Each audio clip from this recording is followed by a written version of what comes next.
బంగాళాఖాతంలో ఏర్పడిన వాయుగుండం బలపడి మోంతా తుఫానుగా మారడంతో రైల్వే శాఖ అప్రమత్తమైంది. ప్రయాణికుల భద్రత దృష్ట్యా 100కు పైగా రైలు సర్వీసులను రద్దు చేసింది.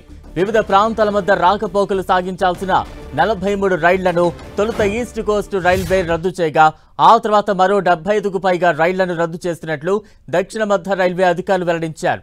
ఇవాళ రేపు ఎల్లుండి 3 రోజుల పాటు వివిధ ప్రాంతాల మధ్య రాకపోకలు సాగించాల్సిన పలు రైళ్లను రద్దు చేస్తున్నట్లు రైల్వే శాఖ అధికారులు ప్రకటించారు. ప్రయాణికులు తమ ప్రయాణానికి ముందు రైలు స్టేటస్ను చెక్ చేసుకోవాలని అధికారులు సూచించారు.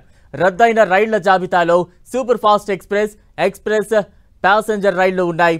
విశాఖ నుంచి హైదరాబాద్ బయలుదేరాల్సిన గోదావరి ఎక్స్ప్రెస్, సికింద్రాబాద్ వెళ్లాల్సిన గరీబ్ రథ్, ఢిల్లీకి వెళ్లే AP super fast express, Visakha Tirupati double decker express తో పాటు పలు సూపర్ ఫాస్ట్ ఎక్స్ప్రెస్లు అలాగే మెము ప్యాసింజర్ రైళ్లు ఉన్నాయి.